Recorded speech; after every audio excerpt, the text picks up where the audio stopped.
Hello, welcome back to RetroBreak.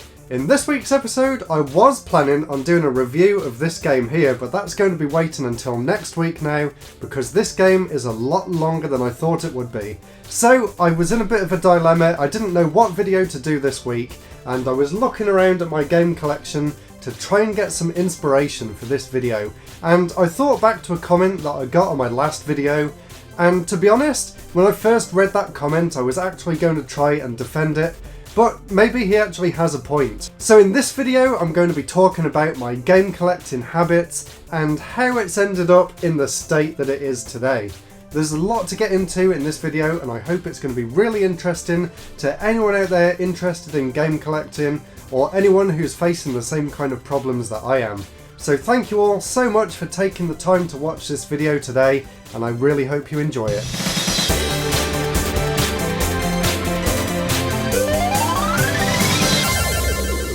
So, where do I even begin? This is a really big topic for me, and it's something that I've been thinking a lot about recently.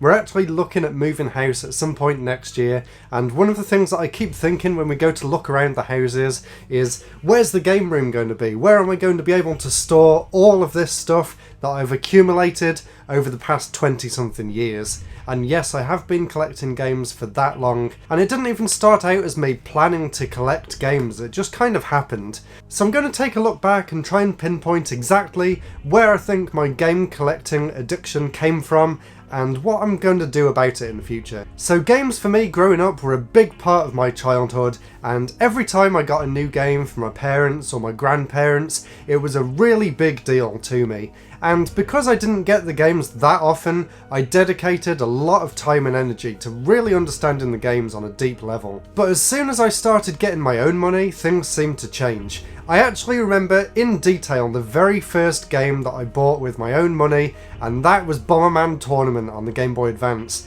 And I think that when I handed that money over to the cashier, something clicked in my mind, and that was the fact that I didn't have to wait until a certain moment to be able to get a game. I could actually just save money up and just go and get a game or get a set of games whenever I wanted. And once that thought was in my head, there was no stopping me. So I did a little bit of looking up online, and that game came out in October of 2001. I just got the Game Boy Advance and I was really loving it. I had two launch titles. I had Pinobi Wings of Adventure and Super Mario Advance, both of which were great games, but I wanted more, so I'd been saving up all of my pocket money and I bought Bomberman Tournament. And of course I did like the game, but I didn't love it. I think I had a little bit of buyer's remorse, which is something that was completely unheard of to me at the time. I do remember that at that point in time I did already have quite a lot of games. I actually remember writing out my game collection by hand in a notebook and taking it to school to show my friends, just to show them how many games I'd got. I wasn't trying to show off or anything, I genuinely was really excited to tell everyone all of the different games that I'd got for all the different systems. I think by that point maybe I had like 100 games across the NES, the SNES, the N64, the Game Boy Color, all those sorts of things.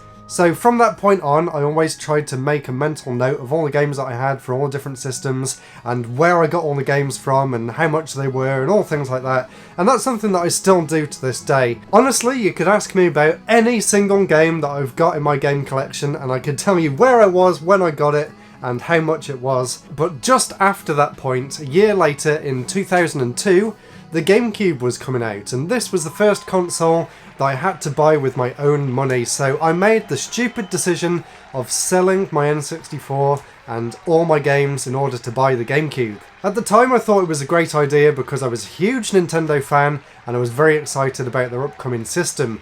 But looking back on it now, that was one of the biggest regrets that I had in terms of my game collection, and I actually ended up spending the next few years trying to buy back the N64 and all of the games that I sold alongside it, and some of those titles were actually quite expensive. And along with that feeling of missing out on all of the games that I used to have as a kid, kind of came my obsession with buying back all of the games that I used to have, as well as buying a load of games that I'd read about in magazines up to that point as well. And ever since that point, every little bit of pocket money that I got and every little bit of spare change went right back into buying more games. and I had built up quite a nice collection, and I even started recording all my games in an Excel spreadsheet. That's just how obsessed I was with the whole thing back then. I actually just managed to find this original spreadsheet when looking back through one of the old hard drives that I used at college. It's amazing to see that I managed to keep this up to date all the way through school and all the way up until I found a website that allowed me to save my game collection online. And then came college and my obsession took on a whole new level. This was the first time that I'd ever had a part-time job, so I had loads of money to spare to spend on games. I think I was at college for 3 days a week, and I was also working alongside at Tesco 3 days a week as well, so I had loads of spending money, and there was actually a load of game shops around me as well. And back then I was really lucky to be around several GameStation stores, and if anyone remembers GameStation, they used to have buy one get one free on retro games, which was a recipe for disaster for me because I went crazy. I bought any games that I could possibly afford. Literally every single day after I'd finished college, I would get to the bus stop. Instead of going straight home, I would go through the town centre, visit GameStation, and honestly, pick up like 5 or 6 PS2 games because they were just dirt cheap.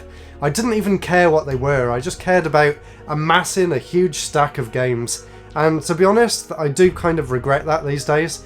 I haven't got a lot of them with me here today, but I do have a small selection of PS2 games down there, and truth be told, I've probably only played about a quarter of them. And around this time as well, about 11 or 12 years ago now, I actually started doing my pickups videos on YouTube, and that was kind of spurring me on to buy more and more retro games to show off in front of the camera for you guys, and that's something that I've continued to do right up to this day. So I remembered years ago I actually did this video about a stack of games that I hadn't played, and the idea was to go through and play them all one by one, and I actually managed to find this clip here, so you can see all the games that are stacked up there, and the sad thing is, even to this day I still haven't played them, and this video never got finished or uploaded.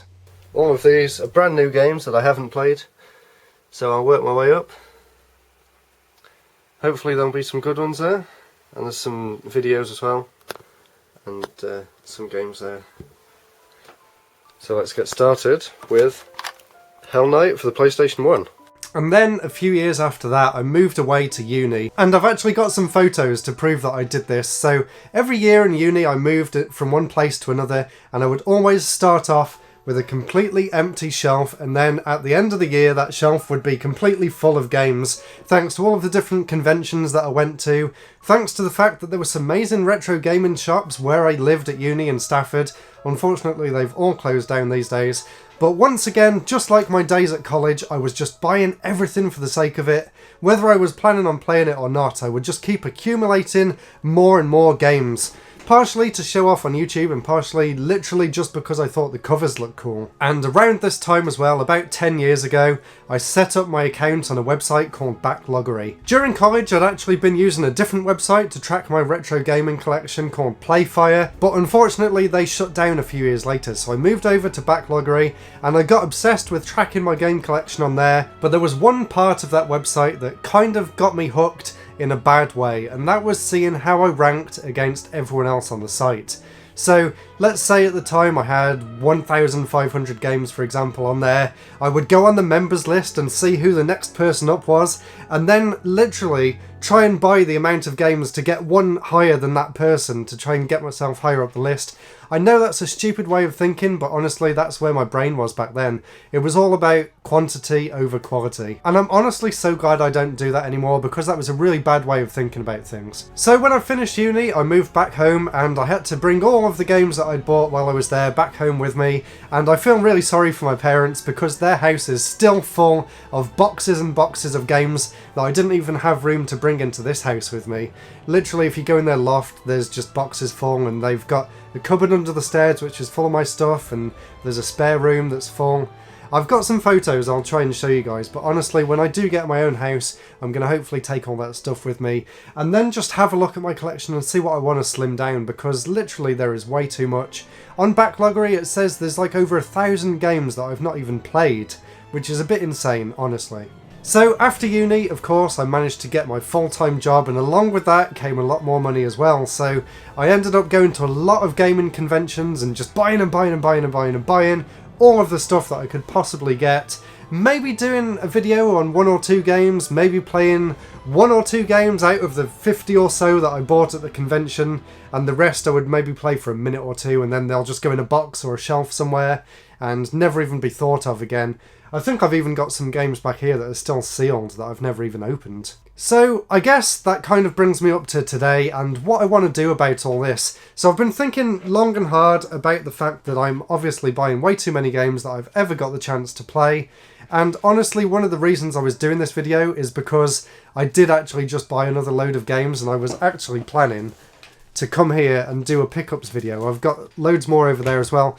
But what I've kind of decided to do to make it a bit healthier on myself, to maybe save a little bit of money considering we'll be moving into a bigger house and have a bigger mortgage and stuff like that, is to really try and focus my game collecting habits. So one of the things that I'm going to do going forward is I'm not going to say that I'm going to stick to this 100%, but what I'm going to do is I'm going to try and buy games that either mean something to me, so games that maybe I played or had during my childhood that I've no longer got and I want to try and get back. I think that's perfectly fine. And another thing that I'm really trying to do with my collection now is to try and make it a collection that means a lot to me, or a collection that I'm actually going to put to use and actually play the games. So one of the things I'm doing is actually buying a lot of games that I'm actually going to be using in videos. So for example, I'm trying to get at the moment all of the Umihara Kawase games because I want to do a retrospective on that series. So I don't feel as bad trying to buy these games because they will actually be put to good use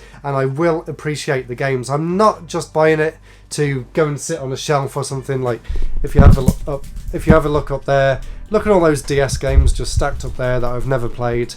It's kind of ridiculous. And you can see I haven't even got space to stand in here. Look at all these boxes that are just full of games that I'm never going to play.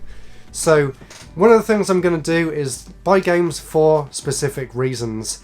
And I do just want to mention, while we're on the topic of Umihara Kawase, that In Games very kindly sent me another one of their promo kits, this time for Umihara Kawase Bazooka on the Switch. They actually gave me quite a lot of stuff, so there's these little screen cleaners here. They gave me a preview version of the game, which I will be putting to use very soon, and there's also some stickers and stuff there. So that sort of thing for my collection is absolutely fantastic because I'm going to put it to good use, it means something to me, and it's a series that I really enjoy. So another series that I was planning on doing a video for very soon was the SSX series. So I've actually been trying to collect all of the games for that series. So I actually got these two really interesting ones through the post the other day. So they are SSX for the Gizmondo. I used to have this, but I have no idea where it went, so I ended up picking it up again. And SSX for the N-Gage. So games like this, really interesting, unique games on systems that people might not have played very much of before, or maybe haven't seen anything of, because I would love to share new knowledge and things like that for you guys. So buying games like this, or buying games like the Umihara games, that's something that I really want to do more of in the future, rather than just going to a gaming convention and buying, say, 100 games for no apparent reason just to show off in front of the camera for a few minutes. So I'm really going to try and move away from that in the future. I honestly think that having no gaming conventions this year and having lockdown given me a bit of a chance to think about what I want to do with my channel and what I want to do in life in general has really helped me out this year, and I'm sure a lot of you guys feel the same as well. So I know this video's gone on quite a while and I wasn't really sure what sort of direction I was going to take this in, so I really hope you enjoyed this personal sort of trip down memory lane and sort of trip into my crazy mind at the same time. Let me know your thoughts in the comments below. Let me know if you've had any of the same thoughts with game collecting that I've had. And thank you all so much for watching. Please subscribe. Don't forget to check out Patreon, and I will see you next week for, fingers crossed if I manage to finish it in time, I will see you next week for my review of Dragonborn on the Game Boy. Goodbye!